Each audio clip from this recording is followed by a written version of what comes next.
चीन के प्रधानमंत्री ली कियांग द्वारा भारत चीन की वास्तविक सीमा रेखा यानी लाइन ऑफ एक्चुअल कंट्रोल से लगभग 16 किलोमीटर की दूरी पर स्थित तिब्बत के क्षेत्र न्यांगचीन में पिछले दिनों दुनिया के सबसे बड़े हाइड्रो पावर प्रोजेक्ट मोटो प्रोजेक्ट की विधिवत शुरुआत की घोषणा की गई।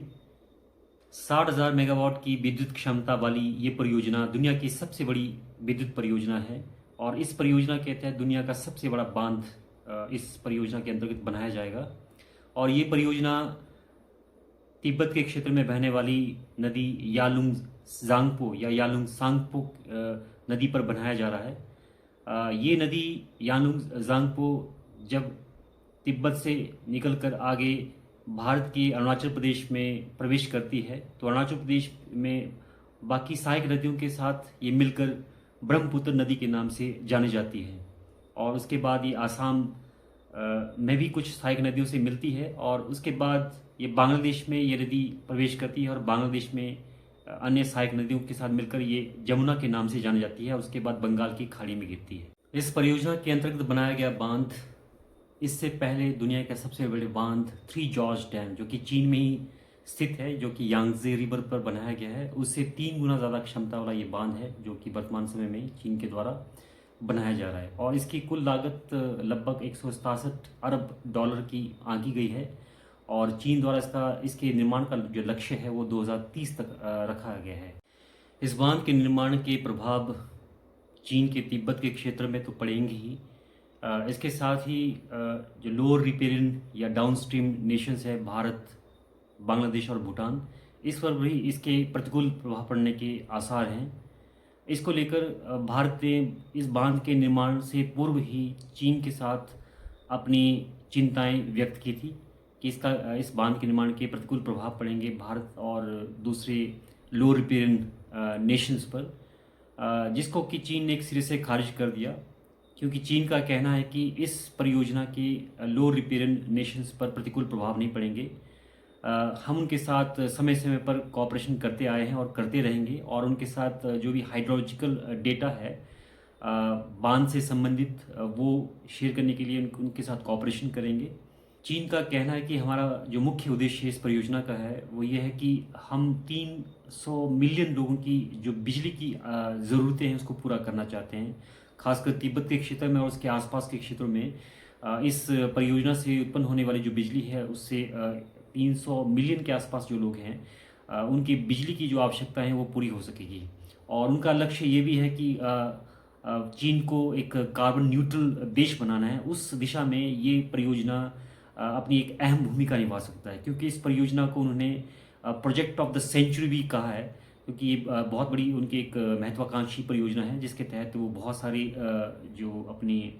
मंतव्य है वो पूरा करना चाहते हैं। आपको 2005 के पारछू झील की घटना तो याद ही होगी जब तिब्बत के क्षेत्र में बने पारछू झील में दरार आने के कारण या टूटने के कारण हिमाचल में सतलुज नदी पर बाढ़ की स्थिति बन गई थी और काफ़ी नुकसान हुआ था उस समय। तो उस समय हालांकि चीन ने इसकी पूर्व चेतावनी भी दी थी और आंशिक रूप में डेटा भी शेयर किया था, लेकिन कॉम्प्रिहेंसिव या व्यापक स्तर पर डेटा शेयर नहीं किया था। ये घटना थी जिस को ध्यान में रखते हुए हमें चीन के जो डैम बनाने के कार्यक्रम को हल्के में नहीं लेना है। वैसे तो जो इंडियन अथॉरिटी इसको हल्के में नहीं ले रही है और इस पर कड़ी निगरानी रख रही है। इसके संदर्भ में अरुणाचल प्रदेश के मुख्यमंत्री पेमा खांडू ने भी चिंता व्यक्त की थी कि चीन पर भरोसा नहीं किया जा सकता है और चीन इस बांध को वाटर बॉम्ब के रूप में, एक स्ट्रैटेजिक बॉम्ब के रूप में या वाटर बॉम्ब के रूप में इसका इस्तेमाल कर सकता है अगर भारत के साथ युद्ध जैसी स्थिति बनती है। क्योंकि चीन किसी अंतर्राष्ट्रीय जल संधि का हस्ताक्षर करता नहीं है तो वह लोअर रिपेरियन जो नेशंस हैं उनके साथ डेटा शेयर करने के लिए बाध्य नहीं है। इसके कारण पेमा खांडू का मानना है कि जो चीन है इस बांध का इस्तेमाल वाटर बॉम्ब के रूप में कर सकता है और जो अरुणाचल प्रदेश का जो सियांग वैली है उसको तबाह कर सकता है। वहाँ के पारिस्थितिक तंत्र को, वहाँ के जो ट्राइबल कम्युनिटी का जो एक इकोलॉजिकल सिस्टम है उसको तबाह कर सकता है, वहाँ की जो खाद्य श्रृंखला को तबाह कर सकता है, वहाँ की बायोडाइवर्सिटी को तबाह कर सकता है। और वहाँ के लोगों का जो विस्थापन है वो भारी संख्या में हो सकता है अगर ऐसी स्थिति बनती है तो। ऑलरेडी आप जानते हैं हिमालयन जो बेल्ट है ये भूकंप, भूस्खलन और फ्लैश फ्लड जैसी चीज़ों के लिए संवेदनशील है। और इस डैम के बनने के कारण इस तरह की समस्याओं में वृद्धि होने की संभावना ज़्यादा है। क्योंकि ये जो डैम है ये बहुत मात्रा में पानी को स्टोर करेगा। और इवन आप जानते ही होंगे जो इससे पहले ऑलरेडी चीन के पास दुनिया का सबसे बड़ा जो बांध मौजूद है, थ्री जॉर्ज डैम, उसके कारण पृथ्वी की जो रोटेशन की जो गति थी उस पर भी फर्क पड़ गया था। और उससे तो ये 3 गुना ज़्यादा क्षमता वाला बांध बनने जा रहा है। तो ये इकोलॉजिकल पॉइंट ऑफ व्यू से देखा जाए तो भी बहुत दूरगामी प्रभाव ये ला सकता है। और उस क्षेत्र में जो कि ऑलरेडी एक वल्नरेबल जोन है वहाँ पर भूकंप, भूस्खलन, फ्लैश फ्लड जैसी जो समस्याएं हैं, प्राकृतिक समस्या हैं, प्राकृतिक आपदाएं हैं, इस तरह की इंसिडेंट्स में वृद्धि होने की संभावनाएं व्यक्त की गई है। हाँ, यहाँ एक तथ्य बताना भी आवश्यक बन जाता है कि जैसे हम बात कर रहे हैं कि जो चीन के द्वारा ये बांध बनाया जाएगा, इसके द्वारा अगर चीन इसको वाटर बम की तरह इस्तेमाल करता है और बिना बताए पानी छोड़ता है और हाइड्रोलॉजिकल जो डेटा है इसके संदर्भ में वो शेयर नहीं करता है, तो भारत और जो डाउनस्ट्रीम जो नेशंस है वहाँ पर बाढ़, फ्लैश फ्लड्स, इस तरह की जो प्राकृतिक आपदाएं आने की संभावना बनी रहेगी। उस संदर्भ में ये बताना आवश्यक है कि जो ये जो ब्रह्मपुत्र जो रिवर सिस्टम है इसका सिर्फ 30 से 35% जो पानी है वो चीन के तिब्बत के क्षेत्र से बहता है। बाकी उसके बाद जैसे ये भारत में अरुणाचल प्रदेश में प्रवेश करती है, उसके बाद अरुणाचल प्रदेश से कई तरह की जो सहायक नदियाँ हैं, कई सहायक नदियाँ हैं, और उसके बाद असम में भी कई सहायक नदियाँ मिलती है। तो उसका जो वॉल्यूम है आगे जाके बढ़ता है। तो ये कह सकते हैं कि चीन से 30 से 35% जो पानी के संदर्भ में हमारी चिंताएं ज़्यादा है। हालांकि वो अगर पानी स्टोर होगा तो उसका जो वॉल्यूम काफ़ी लेवल पे होगा तो एकदम छोड़ा जाएगा तो फिर वो भारत और जो डाउनस्ट्रीम जो नेशंस है उसमें बहुत सारी दिक्कतें पेश कर सकता है। इसी कॉन्टेक्स्ट में भारत की तरफ से जो एक रणनीति के तहत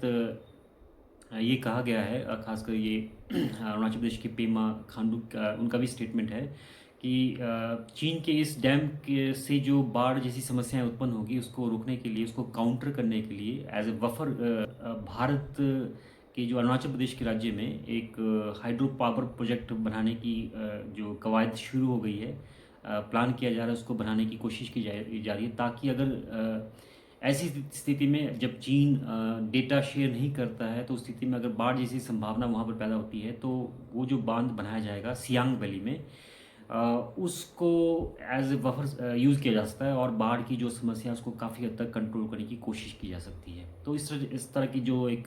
स्ट्रैटेजी भारत के द्वारा अपनाए जाने की कोशिश की जा रही है। हालांकि क्लोजली ऑब्जर्व किया जा रहा है चीन की इस बांध निर्माण की गतिविधि को भारत सरकार के द्वारा। और यदि इस बांध के कारण पानी का जो फ्लो है वो कम हो जाता है तो भारत की तरफ पानी का ऑब्वियसली जो फ्लो कम हो जाएगा। लेकिन भारत में भी बहुत सारी जो सहायक नदियां हैं जो ब्रह्मपुत्र की है वो बहती है, तो उससे तो भारत की आवश्यकताएं पूरी हो सकती है। लेकिन बांग्लादेश को फिर जो आगे जाके दिक्कत का सामना करना पड़ सकता है क्योंकि बांग्लादेश के लिए उतना पानी नहीं बच पाएगा। तो अगर उस स्थिति में चीन ऐसा करता है तो फिर बांग्लादेश के साथ उसके संबंध बिगड़ सकते हैं उस स्थिति में। तो ये एक देखने वाली बात है क्योंकि चीन भारत के एवज में जो है बांग्लादेश के साथ अगर रिश्ते ख़राब करता है तो जो वो अभी नज़दीकियाँ बांग्लादेश के साथ बना रहा है वो फिर कारगर साबित नहीं होगी वो स्ट्रेटेजी। इस बांध के निर्माण से न केवल अरुणाचल प्रदेश और आसाम या नॉर्थ ईस्ट जो रीजन है उसके इकोलॉजिकल सिस्टम को दुष्प्रभाव पड़ सकते हैं, बल्कि चीन के जो तिब्बत के जिस क्षेत्र में ये बांध का निर्माण किया जा रहा है उस क्षेत्र में भी इसके इकोलॉजिकल जो बैड इम्पैक्ट्स हैं या इल इफेक्ट्स हैं वो पड़ सकते हैं। और आप जानते हैं जब डैम्स बनते हैं तो बड़ी संख्या में जो पानी स्टोर करने के लिए जो डैम है उसका क्षेत्र बड़ा होता है, तो डिस्प्लेसमेंट यानी विस्थापन भी लोगों का बहुत होता है। जब इससे पहले जो दुनिया का सबसे बड़ा बांध बनाया गया था यांगजी रिवर पर चीन में, थ्री जॉर्ज डैम, उसमें उस बांध के निर्माण में लगभग 1.3 मिलियन लोगों का विस्थापन हुआ था उस जगह से। तो ये जो विस्थापन है, जो कि अपने आप में एक बहुत बड़ी समस्या रहती है डैम की कंस्ट्रक्शन के रिगार्डिंग। तो जब उस स्तर के बांध में इतने डिस्प्लेसमेंट हुई थी, तो अब जो ये उससे 3 गुना की ज़्यादा क्षमता वाला जो बांध बनाया जा रहा है, तो आप समझ सकते हैं कि कितने संख्या में जो लोग हैं वो विस्थापित हो सकते हैं अपने मूल निवास से, अपने उस जगह से जहाँ पर वो रहते थे। या भारत और चीन के बीच में सन 2006 में एक्सपर्ट लेवल मैकेनिज्म इस्टेब्लिश किया गया था, जिसके तहत चीन फ्लड सीजन में, यानी चीन भारत के साथ सतलुज और ब्रह्मपुत्र रिवर के जो हाइड्रोलॉजिकल डेटा है उसको शेयर करने के लिए उन्होंने हामी भरी थी। हालांकि ये ध्यान रखिए कि भारत के साथ चीन ने कोई जो जल संधि नहीं की है और जिसके तहत वो बाध्य है, लेकिन एक मैकेनिज्म डेवलप किया गया था 2006 में। उसके तहत चीन ने ये हामी भरी थी कि एटलीस्ट जो फ्लडिंग सीजन होता है उस दौरान जो सतलुज नदी है और ब्रह्मपुत्र नदी है, उसके जो हाइड्रोलॉजिकल डेटा है वो शेयर करते रहेंगे। लेकिन बहुत बार उसके बाद ऐसा हुआ कि कई बार ऐसा हुआ कि उसके बाद कि जब चीन ने वो जो डेटा है वो भारत के साथ शेयर नहीं किया है, तो ये स्थिति आगे भी बन सकती है। तो इसलिए हमें सतर्क रहना चाहिए कि चीन के बातों पर ना आकर अपने लेवल पे जो हमारे एफर्ट्स होने चाहिए, चाहे वो स्ट्रेटेजिकल लेवल पे हो, चाहे वो डिप्लोमेटिक लेवल पे हो, वो करने ज़रूरी है, ताकि हमारे जो अरुणाचल प्रदेश या आसाम या उसके आसपास के क्षेत्र के जो लोगों की जो अर्थव्यवस्था है, उनकी जान को या उनकी जो ट्रेडिशनल नॉलेज सिस्टम को या उनकी जो खाद्य श्रृंखला है या उनका जो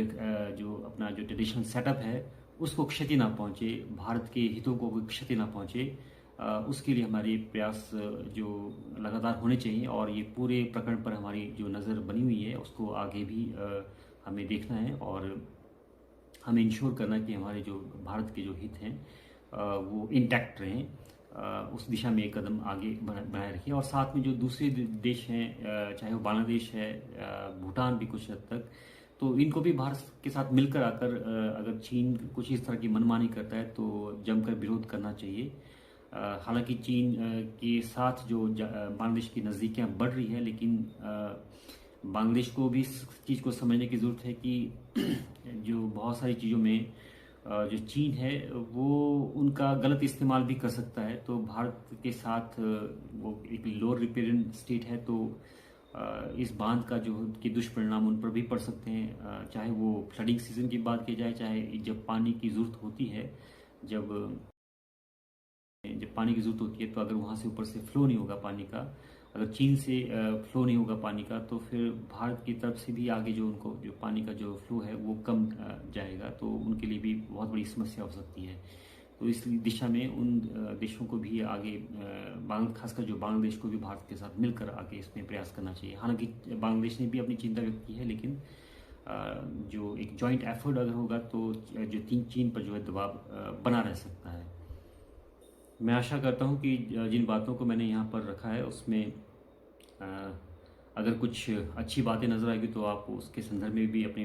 बात कमेंट सेक्शन में रखेंगे, और अगर कुछ आपको त्रुटियाँ नज़र आती है या कुछ आप ऐड करना चाहते हैं तो वो भी आप कमेंट सेक्शन के माध्यम से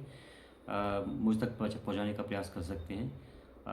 तो मिलते हैं अगले वीडियो में कुछ दिनों के पश्चात किसी और मुद्दे को लेकर मैं आपके समक्ष प्रस्तुत होने की कोशिश करूँगा। तब तक के लिए जय हिंद, जय हिमाचल।